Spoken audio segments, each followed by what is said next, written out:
kemarin sempat terkena keriting yang lumayan parah. Kita lakukan penyemprotan, pengobatan, selang 10 hari lah sudah kelihatan.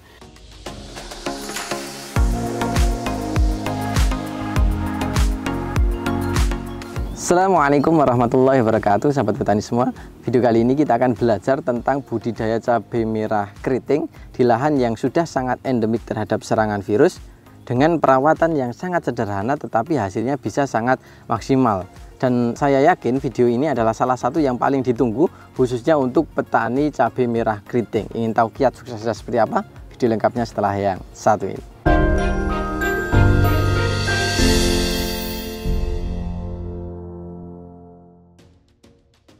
Oke, baik sahabat petani semua, kembali lagi bersama saya Zaki di channel Mitra Bertani TV.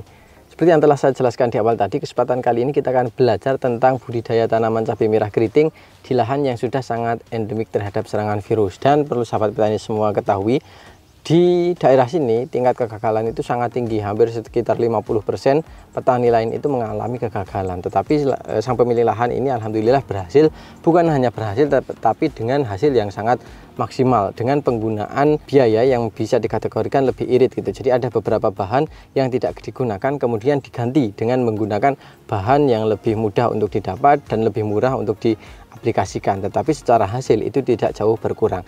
Dan yang lebih menarik lagi, di lahan ini sempat mengalami kendala yang sangat parah karena pengaruh cuaca, yaitu pada keriting daun. Tetapi dengan hitungan beberapa hari, dengan hanya cukup beberapa kali aplikasi, alhamdulillah bisa disembuhkan dengan proses waktu penyembuhan yang tidak terlalu lama dan hasilnya juga sangat istimewa. Ingin tahu kiat suksesnya seperti apa? Tanpa lama-lama lagi kita akan langsung masuk pada sesi wawancaranya. Oke, baik sahabat petani semua, di samping saya sudah ada pemilik lahannya langsung. Moga Mas mungkin bisa memperkenalkan diri. Ya, perkenalkan nama saya Nihbul Ihsan, petani asal Desa Gelang, Kecamatan Rakit, Kabupaten Banjarnegara. Mas Ihsan ya Mas ya? Mas Ihsan. Mas Ihsan, untuk kecamatannya ini Kecamatan Rakit. Ya, Rakit. Rakit, Kabupaten Banjarnegara. Mas Ihsan ini juga orang YouTuber juga nih Mas ya?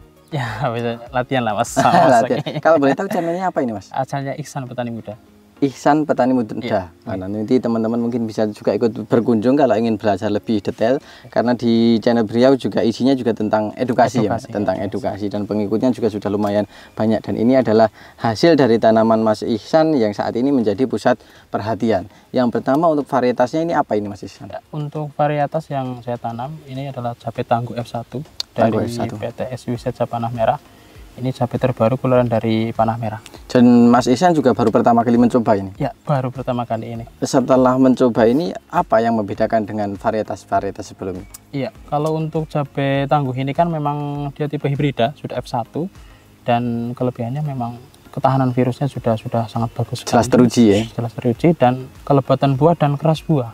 Kalau memang di daerah saya sendiri itu, kalau tipe lokal, kendala di pasar itu buahnya Kropos, tidak padat. Nah, kalau tangguh ini memang lebih padat. Lebih padat. Jadi ini menjawab kekurangan jenis CMK Tavi yang sebelum-sebelumnya. Iya, kalau untuk tingkat kelayuan masih di tahap tahan atau sudah toleran atau sudah tahan ini? Ya, kalau tingkat kelayuan ini masih di tahap toleran. Toleran. Ya.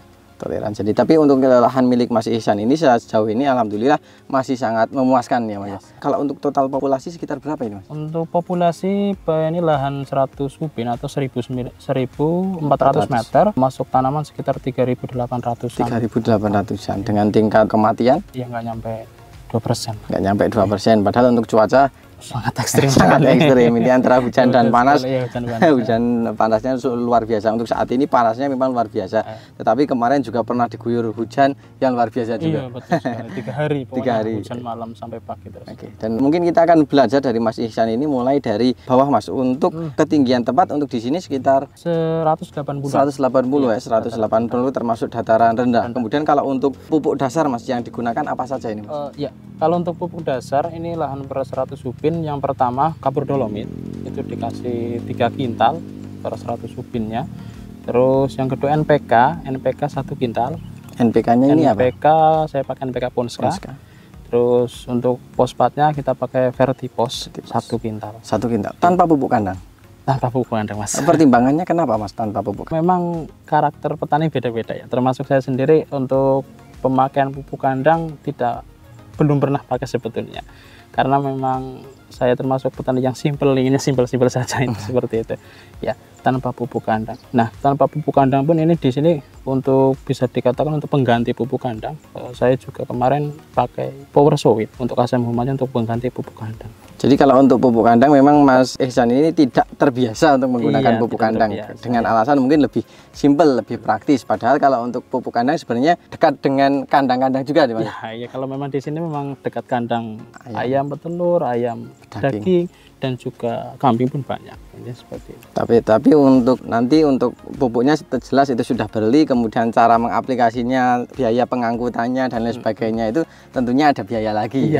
Dan kemudian kalau itu belum siap justru malah bisa menimbulkan penyakit itu. Ya, yang mungkin perlu digarisbawahi kalau teman-teman, saya juga sharing kepada petani-petani lain, kalau mau pupuk kandang itu juga bagus sebetulnya. Cuman yang perlu diingat itu adalah ketika pemakaian pupuk kandang itu harus matang atau siap pakai harus difermentasi terlebih dahulu. Harus sudah jelas matang ya, Mas, sudah jelas terfermentasi, kalau tidak malah bisa berdampak buruk. Iya, berdampak buruk pada tanaman. Niatnya baik tapi malah dampaknya justru bisa buruk. Jadi untuk hari ini tanpa menggunakan pupuk kandang, fokusnya hanya di dolomit, kemudian ada NPK 1 kintal, kemudian ada Vertipos 1 kintal. Kemudian untuk proses pembuatan bedengan itu, Mas, langsung ditabur secara merata atau ditaruh di lubang tanam atau gimana, Mas? Jadi bertahap ya, kita bikin bedengan, terus bedengan sudah siap, sudah maksudnya di jalur perawatan ini sudah beres. Pertama langkah awal yaitu adalah untuk pupuk dasarnya, yaitu kapur dolomit. Awal kapur dolomit itu tabur, kita diamkan semakin lama semakin bagus. Kalau saya sih sekitar 15 hari. 15 hari terus pupuk dasarnya menyusul seperti NPK dan Vertiposnya menyusul dengan sistem penaburan kita jalar di bagian pinggir, kira-kira di posisi penanaman kita jalar ke tengah, kita taruh dan nanti kita finishing, kita timbun lagi. Jadi yang pertama itu dolomit ditabur secara merata, kemudian didiamkan beberapa hari, minimal sekitar 15 hari, baru setelah itu penaburan pupuk kimia. Pupuk kimianya itu tepat di garis ya, Mas ya, garis penanaman. Garis penanaman. Setelah itu baru ditutup menggunakan tanah atau di finishing dan ditutup mulsa atau ada dekomposer yang dimasukkan. Iya. Kalau sebelum proses pemberian pupuk dasar selesai, sudah siap, itu juga penting sekali yaitu untuk dekomposernya, untuk pembenah tanah, untuk menyebarkan tanah dan juga untuk pencegahan layunya. Itu penting sekali. Sebelum ditutup kita spray ke semua bagian bedengan dan juga jalur perawatan kita spray juga. Secara menyeluruh berarti Mas, dekomposer itu menjadi catatan dari Mas Ihsan ini untuk penting untuk diberikan. Iya, betul. Berarti sistemnya di spray ya, Mas ya, bukan disiram ya, Mas? Ya, di spray. Kalau saya di spray langsung. Oke. Kemudian kalau untuk di posisi di lubang tanam, Mas, setelah bedengan jadi, setelah dipakaikan mulsa, itu bisa langsung ditanami atau ada bahannya ditambahkan di lubang tanamnya? Ya, kalau saya biasanya memang setelah penutupan mulsa sebelum penanaman untuk di lubang tanam ini dikasih biasanya organik. Organiknya kemarin pakai kompos untuk sebetulnya untuk mempercepat proses perakaran. Ya, seperti itu. Yang jelas kalau kompos itu sudah jelas siap untuk diserap itu ya, sudah siap diserap dan sudah siap diaplikasikan karena memang sudah matang. Kalau mungkin ya kalau mau pakai pupuk kandang juga bisa, lebih irit mungkin. Tapi dengan catatan ya itu harus sudah matang. Ya, seperti itu sih. Oke. Berarti bisa langsung dilakukan penanaman dengan penambahan bahan organik terlebih dahulu gitu ya, Mas ya. Kalau untuk jarak tanam ini pakainya berapa ini, Mas? Ya, untuk jarak tanam ini pakai 55 untuk panjangnya, untuk lebarnya kita pakai 50 cm. Berarti 50 kali 55 ya, Mas ya. Oke, jadi dengan sistem sejajar bukan zigzag ya, Mas ya. Sejajar. Oke. Kemudian untuk pengocoran, Mas, untuk fase vegetatif apa saja yang dimasukkan? Ya, fase vegetatif dari mulai pemupukan pertama kita pakai NPK dan juga KNO3 merah. Terus sampai usia akhir vegetatif di sekitar 30 itu pakai Power Soil, itu aplikasi kemarin 2 kali di pemupukan kedua dan di pemupukan ketiga. Nah, itu adalah ya pemupukan kedua itu maksudnya di fase vegetatif? Di fase vegetatif. Berarti ada 2 bahan kimia kemudian ditambah dengan Power Soil itu? Iya, Power Soil. Pemupukan pertama NPK KNO3 merah, yang kedua NPK KNO3 merah dan Power Soil. Itu pemupukan kedua di usia sekitar 18 HST, terus pemupukan yang ketiga sekitar di 28 HST. 28 berarti untuk kedua 8 kedua 18, yang kedua 28. 28. 28. Ada 3 bahan ya. Yang pertama adalah NPK, kemudian KNO merah, kemudian Power Soil. Kalau untuk dosisnya berapa ini, Mas? Kalau NPK untuk pemupukan pertama dikasih 2 ons. Kalau saya untuk pemupukan memang menggunakan jerigen. Oh, jerigen 25 liter. Ya, pertama 20 liter dikasih 2 ons, 200 gram, KNO 3 merah 2 sendok. Pemupukan kedua kita naikkan 250 gram, KNO-nya 4 sendok, Power Soil-nya 2 sendok. Nah, pemupukan ketiga 3 ons, NPK, KNO 3 merah 6 sendok, Power Soil-nya 2 sendok. Jadi untuk Power Soil memang 2 sendok per 25 liter ya. Oke Mas Ihsan, tadi di konservasi vegetatif disebutkan ada 2 bahan kimia, kemudian 1 pembedah tanah. Di awal video pun juga tadi Mas Ihsan juga bisa mengganti dari peran pupuk kandang itu. Yang Mas Ihsan rasakan dengan penggunaan Power Soil atau asam humat itu apa sih, Mas? Kalau Power Soil sih yang saya aplikasikan kemarin memang ya satunya bisa untuk mengganti pupuk organik seperti pupuk kandang. Yang terasa di tanaman memang perakarannya cepat, terus pertumbuhannya juga bagus, dan warna daun dan batang juga keras. Jadi meskipun aplikasinya di tanah, tetapi manfaatnya itu bisa dirasakan sampai ke daun. Iya, memang fondasi untuk bertani itu harus di tanah. Tanahnya subur, sehat, insya Allah tanaman juga mengikut. Memang kuncinya di tanah. Ya. Jadi gitu. pedoman Mas Ihsan berarti kuncinya di tanah. Kalau tanahnya sudah bagus, insya Allah nanti ke atasnya juga akan ikut bagus. Ya, akan ikuti. Dan alhamdulillah ini bisa dibuktikan ini penggunaan asam humat atau Power Soil itu dilakukan 2 kali di fase vegetatif. Kemudian kalau untuk fase generatif, Mas, atau pembungaan itu menggunakan apa kotornya? Untuk generatif di usia 30 sampai 50 saya pakai NPK, itu diganti NPK-nya tetap sama, NPK terus ditambahkan dengan MKP yang tinggalkan fosfat dan juga kalium, dan tambahkan kemarin Impresol. Nah, Impresol juga untuk kandungannya kemarin kalau tidak salah asam humat dan juga kalium. Nah, itu memang sepengetahuan saya untuk tepat sekali untuk di fase vegetatif karena ada kandungan kaliumnya. Oke. Kalau boleh tahu Mas, nanti mungkin ada pertanyaan, kalau NPK-nya itu yang spesifiknya NPK tadi Ponska tadi atau NPK 16 atau NPK apa ini, Mas? Ya, saya pakai untuk di pupuk dasar juga NPK Ponska, di pemupukan juga NPK Ponska. Oh, oke, pakainya NPK Ponska. Kemudian kalau untuk KNO-nya tadi di fase vegetatif, kalau generatifnya menggunakan MKP karena memang fokusnya di pembungaan pembuahan. Di samping itu juga menambahkan asam humat, tetapi yang plus sudah ada kaliumnya karena memang untuk fasenya memang lebih membutuhkan fosfat dan kalium ya. Makanya yang tadi lebih difokuskan adalah di fosfat dan kalium. Berarti untuk langkah yang dilakukan oleh Mas Ihsan ini untuk sebagai pembungaan atau pembuahan itu sudah bisa dibuktikan bahwa tingkat kerontokan atau produktivitasnya itu bisa dibuktikan, Mas. Kalau di fase degeneratif memang yang sangat dibutuhkan sini fosfat dan juga kalium. Nah, fosfatnya ini untuk memacu bunganya dan kaliumnya untuk mencegah kerontokannya. Nah, ini juga sangat bisa dilihat untuk dari figur tanaman, buah juga tingkat bunganya lebat, kerontokannya juga sangat berkurang sekali. Di bunga lebat tapi kerontokannya minim. Padahal kalau untuk cuaca ekstrim seperti ini biasa tingkat kerontokan sangat tinggi gitu. Iya. Oke, kemudian kalau untuk spray Mas Ihsan, mungkin dari awal insek dan fungi yang biasa digunakan apa saja? Ya, kalau untuk pestisida dari awal kita untuk vegetatif, saya memang dari dulu pengguna bahan aktif asam fosfat. Itu dari awal itu untuk memang imunitas tanaman sebetulnya. Terus untuk vegetatifnya juga asam fosfat dan juga propinef. Terus untuk di generatif saya pakai ganti dengan kemarin untuk yang ini berarti klorotalonil dengan mancozeb.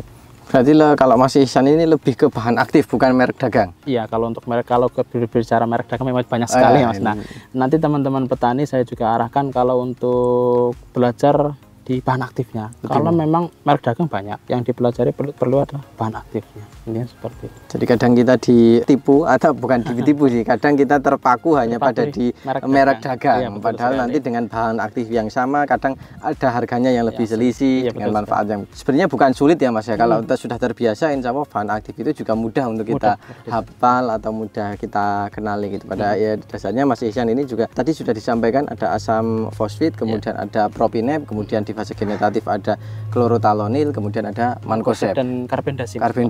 Kalau untuk insek Mas, biasanya apa yang digunakan? Ya, kalau untuk insek ini memang kalau cabai banyak sekali Mas untuk hamanya. Hampir semua tanaman hama masuk ke tanaman cabai.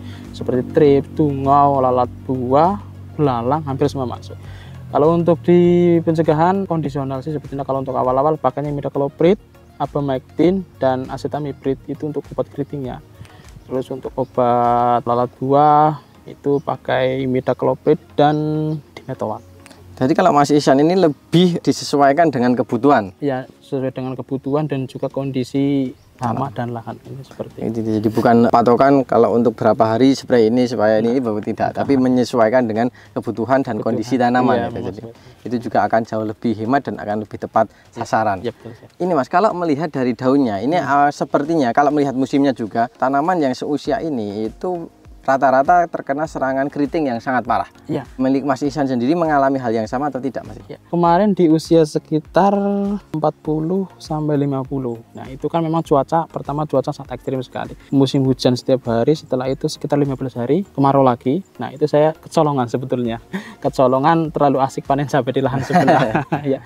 Itu memang kemarin sempat terkena keriting yang lumayan parah, tapi ya kita lakukan penyemprotan, pengobatan selang 10 hari lah sudah kelihatan. Jadi memang daunnya kemarin juga ikut keriting, Mas. Bahkan ada yang sampai rontok? Iya, sampai. Kalau rontok daun nggak ada, cuman di bunganya mungkin ya. Di bunganya memang ada ya rontok terlalu keriting, jadi ya sempat kecolongan juga di keritingnya. Jadi kemarin juga sempat terkena keriting yang lumayan parah, tetapi kalau untuk saat ini alhamdulillah sepertinya sudah ada titik terangnya, sudah kelihatan membaik. Di samping insek yang diberikan oleh Mas Ihsan, ada tambahan lain, Mas, ini? Iya. Jadi kemarin ketika sudah terkena keriting, saya aplikasi bahan aktif abamectin, imidacloprid dan acetamiprid. Interval penyemprotan kemarin 5 hari sudah kelihatan untuk hamanya ya. Memang kalau keriting kita atasi hamanya dulu.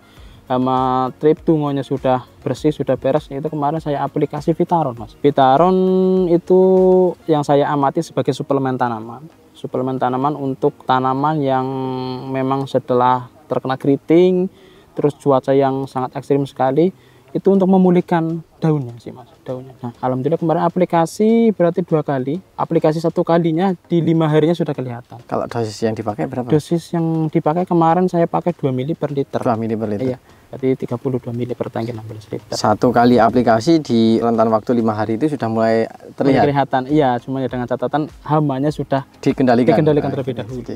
Jangan hanya fokus di inseknya, tetapi bagaimana cara untuk memulihkan daunnya. Iya, betul, kadang kita terlupa, terlalu asik menggunakan insek untuk membunuh hamanya, tapi tidak berupaya untuk memulihkan daunnya. Kadang malah kalau insek terlalu sering, kemudian suplemen atau nutrisinya tidak diberikan, justru yang kalah malah daunnya. Ya, betul, daunnya. Jadi kalau Mas Ihsan ini alhamdulillah menggunakan Vitaron SL dengan aplikasi 2 kali ya, Mas ya. 2 kali alhamdulillah sudah terlihat bedanya. Bahkan kalau saya melihat untuk saat ini sudah fase pembuahan atau pemetikan buah, ini sudah petik ke berapa, Mas? Petikan yang ke-5. Ke-5 hari ya, ini. Ya. Ke-5 hari ini, tetapi daun atas ini masih terus tumbuh kemudian berbunga tetap muncul gitu. Jadi menurut saya tidak akan ada fase stagnan atau stagnasi. Jadi terus berlanjut meskipun memerahkan, tetapi juga terus bertumbuh. Ini insya Allah nanti produktivitasnya juga akan lebih tinggi. Kalau untuk saat ini, Mas, kabarnya cabai merah keriting ini harganya sedang sangat manis. Iya. Kalau boleh tahu untuk saat ini sekitar berapa, Mas, ini? Iya, kalau harga cabai sih pedas sebetulnya, Mas. Harga cabai sekarang kalau kemarin di nota 60.000. 60.000 untuk CMK ini, Mas? CMK. Ya, memang sangat pedas sekali. Kemarin juga pedagang sempat belum waktunya metik, suruh metik karena memang harganya kemarin 55, terus dikabari 60. Disuruh petik lagi karena memang harganya lagi bagus-bagusnya. Harganya sedang sangat bagus dan stoknya ini sangat minim. Iya, kemungkinan sih memang harga ini di pasar memang stoknya tidak ada.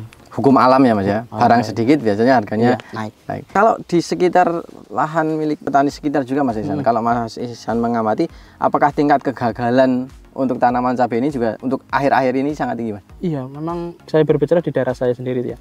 Kalau untuk penanaman cabai saat ini memang taruhlah orang 10 yang menanam itu yang panen paling sekitar 6 atau 5. Karena memang yang pertama cuaca, terus ketahanan virusnya ini memang di sini memang sudah sangat endemik sekali virus Gemininya. Jadi ya mungkin itu salah satu juga untuk kenapa harga cabai mahal.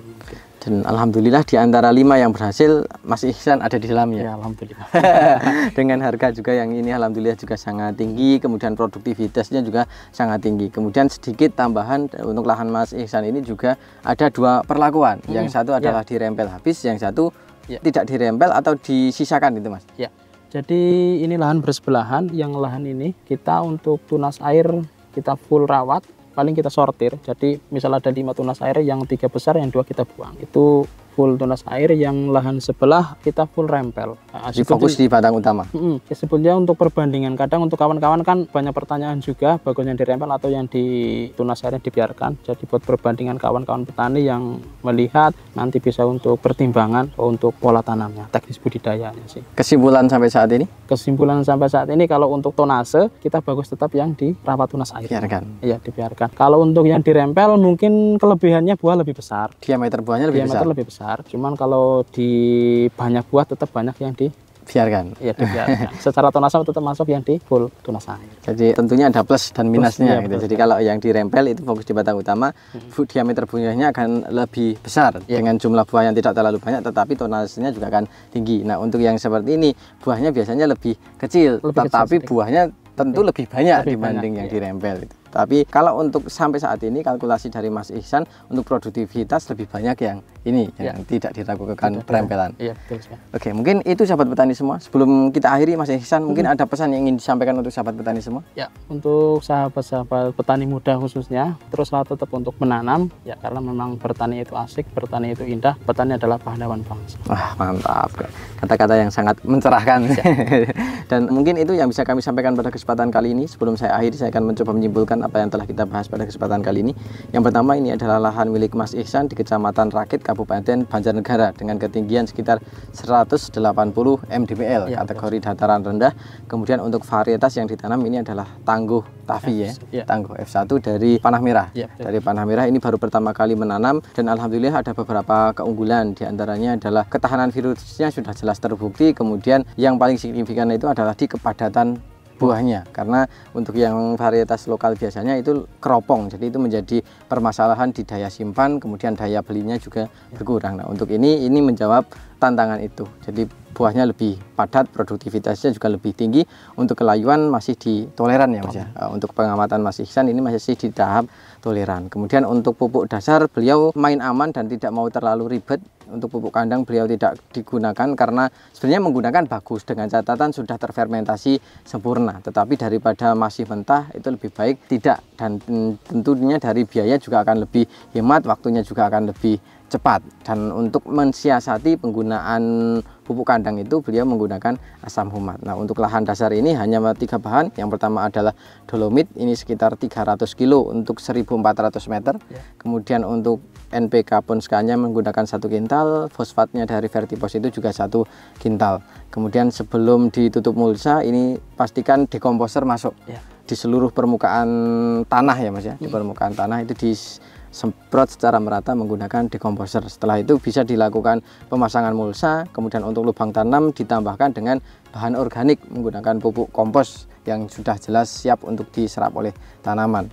Kemudian untuk pengocoran ini untuk vegetatif dilakukan 3 kali. Yang pertama hanya menggunakan NPK Ponska plus KNO merah. Kemudian kedua dan ketiga itu ditambahkan dengan power soil atau asam humat. Untuk dosis pupuk kimianya itu setiap pengocoran ditingkatkan sedikit, tapi untuk asam humatnya itu tetap hanya menggunakan 2 sendok per 25 liter. Kemudian manfaat dari asam humat yang beliau rasakan, meskipun tujuannya adalah memperbaiki sifat fisik, kimia dan biologi tanah, tapi yang beliau rasakan dari batang, daun itu terlihat sangat nyata. Jadi daunnya juga lebih hijau, pertumbuhannya juga lebih cepat. Yang jelas bisa mengimbangi dengan yang menggunakan pupuk kandang.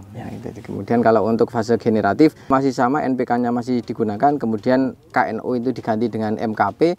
Kemudian untuk asam humat itu diganti dengan Impresol. Impresol itu kandungannya adalah asam humat tetapi sudah plus kalium, dan pada fase generatif memang kalium dan fosfat itu menjadi 2 unsur yang sangat dibutuhkan terkait dari pembungaan kemudian di pembuahannya. Nah, kemudian untuk insek dan fungi, untuk spray itu beliau menyesuaikan dengan kebutuhan. Saran dari beliau adalah sesuaikan dengan kondisi tanaman, kemudian kenali bahan aktif. Tidak hanya menggunakan 1 bahan aktif secara terus-menerus, tetapi lakukan perollingan atau pergiliran baik insek maupun fungi. Kemudian untuk kendala, beliau mengalami kendala yang cukup parah, itu adalah serangan keriting, dan memang karena pengaruh cuaca yang sangat ekstrim itu kemarin terkena keriting yang sangat parah. Untuk insek beliau menggunakan ada abamectin, kemudian ada piridaben, kemudian acetamiprid. Kemudian kalau untuk suplemen tanamannya beliau menggunakan Vitaron SL dengan dosis 2 ml per liter dengan 2 kali aplikasi. Alhamdulillah perubahannya sudah sangat nyata. Kemudian untuk perlakuan ini untuk jarak tanam ini menggunakan 55 kali 50 cm. Kemudian ada yang dilakukan perempelan habis dan ada yang disisakan atau dipelihara tunas airnya gitu. Dan secara hasil untuk yang dirempel habis itu tanaman lebih rajin tentunya, tetapi untuk buahnya agak lebih besar diameternya. Sementara yang tidak dilakukan perempelan buahnya lebih banyak tetapi diameternya lebih kecil. Nah, ini untuk produktivitas nanti kalau hitung-hitungan saat ini sepertinya produktivitasnya lebih tinggi yang tidak dilakukan perempelan. Tetapi ini adalah pilihan, Mas Ihsan hanya mencoba, untuk bisa atau tidaknya diterima itu tanah sahabat petani yang bisa menentukan. Mungkin itu yang bisa kami sampaikan pada kesempatan kali ini. Semoga video ini bermanfaat, dan apabila video ini bermanfaat jangan lupa klik like, comment, share, dan jangan lupa subscribe untuk tidak ketinggalan info terbaru dari kami. Terima kasih Mas Ihsan. Terima kasih sahabat petani semua. Salam mitra petani Indonesia. Wassalamualaikum warahmatullahi wabarakatuh. Dan sampai jumpa di video kami selanjutnya.